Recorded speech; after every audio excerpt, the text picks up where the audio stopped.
the the overall ecosystem the same way as the other types of plants, because you can't even call them plants because they're so different. Anyways, that's interesting. Yeah, just woke up.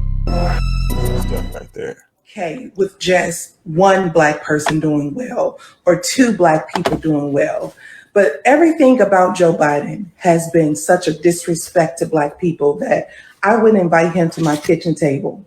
And how you all invite a man who literally was okay with passing laws that incarcerated and vilified black men, women, and left black children parentless is beyond me. It's kind of like if God asks black people, well, what part of the body would you like to be? Black people would say, I don't want to be the arms. I don't want to be the legs. I don't want to be the mind. I don't want to be the eyes. I want to be the asshole. So shit can come out. Because this right here is nonsense. We are laughing and playing while other cultures and races are getting things done. They don't even have to be famous. That's what I love about other cultures. This is what I like about the Jewish culture. You don't even have to be famous. You don't even have to know how to sing or dance in their community to be respected, to be valued, and to be cared for, and to be championed for. All of black politicians are more compliant than they are for change. And this is the problem. Why are all the black leaders always freaking musicians and actors and shit? And athletes, you know? And that's fine and all, but do we not have intellectuals in the black community? You know? Do we not have activists in the black community? What is it with that? Why? What is going on with that? And this is within the community, because we put athletes on the pedestal. We put musicians on the pedestal, rappers on the pedestal. But, if you're academics, let's say you're an academic and you write research papers, the black people are not going to know who the hell you are, and you're not going to get respected in the community. They're going to be like, who the hell are you? Oh, I write papers. I write books, I get published all the time, what the hell is that going to do for us? Like, it's fucking crazy, man. It drives me crazy that, the community doesn't care about this stuff. But I think that a lot of that has to do with, the system. It was designed to be that way, because it's like, let's talk about the blues a little bit, because this is before R&B. The R&B is rhythm and blues, y'all. And, hip hop was like a spin on, jazz and rhythm and blues. Okay.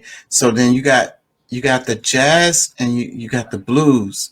Okay. So then, the white people really enjoy the blues, right? Like, that's really what made the blues so popular. And then, it was usually a black guy playing a saxophone or something, and or the guitar or whatever. But the songs were about pain. The songs were about suffering. And it's like, there's something to this where these people enjoy hearing black people, complain and talk about suffering and their hardships and so forth. They get a pleasure from this or whatever. So like, they love to listen to it. It's like, oh, the blues sound so wonderful. And it's like crazy, because there goes the wokeism again.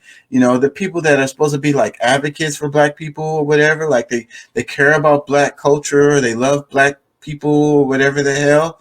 But they really love the blues. But then why the hell do you love the blues so much when all of the songs are black people talking about suffering? Oh, it sounds so good to hear these black people complaining about their life. So then it makes their life feel better, because they're like, oh, I didn't have to go through that. Thank God, I didn't have to go through all them struggles this guy went through. Like, that was terrible. Like, like, there's something with that. Why the blues blowed up so much and was so profitable. It was, you pretty much had to be a blues musician back in the day to be a successful musician, because that was the only music that would go mainstream. Because anytime the music is mainstream, that means that it's mostly white people buying it, because the black people didn't have the buying power to do that. The black people wasn't showing up to the concerts, you know. So these people, these black folks, made money off of entertaining white people, and it's still like that to this day. So fast forward to hip hop. So go to a hip hop concert, a major hip hop concert, you know, a major artist.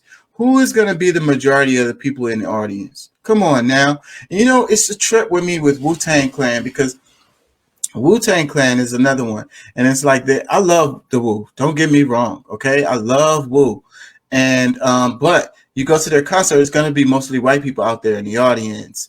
And it's a trip to me, because I think that a lot of the white folks don't really understand some of the stuff they're saying in the Wu songs, you know, because I think that it's so cultural with Wu-Tang specifically that, you know, some of the stuff they say, only black people can really understand it. They're the only ones that really get it, because the white people that can get it, they had to go through the struggle. You know what I mean? They had to go through certain education. Like when you talk about like the 5%ers, they got to really understand that kind of stuff. They got to really understand the Nation of Islam. They got to really understand that kind of stuff to really be able to understand what the Wu is saying in a lot of those songs. And it's like one of the biggest songs. I make them through the Caucasus Mountains. What did he say? I make them cower through the Caucasus Mountains. It's a lot of lines in Wu in some of their big songs, especially off of those first two albums, the Wu albums, Wu-Tang Clan, that was saying stuff that was, I don't think that was really kind of derogatory to white folks, okay? But then on the other side of it, how the Wu-Tang really, they always talk about, oh, I'm the Black Trump, or I'm the Black Elon Musk, or stuff like that. So on that part, I get how like the, you know, the popular cultures or the white folks can really follow it and kind of agree with it or whatever. But, you know, Wu-Tang is an enigma, just like the rest of the black community, you know. But like I say, I think that there's lines in there that they don't understand what they're saying. And it's really very derogatory to white people. And they don't even hear it because they don't get it. So anyways, but then the whole audience is going to be white and they're going to be singing along. And some of those lines are talking bad about white people. And I don't even think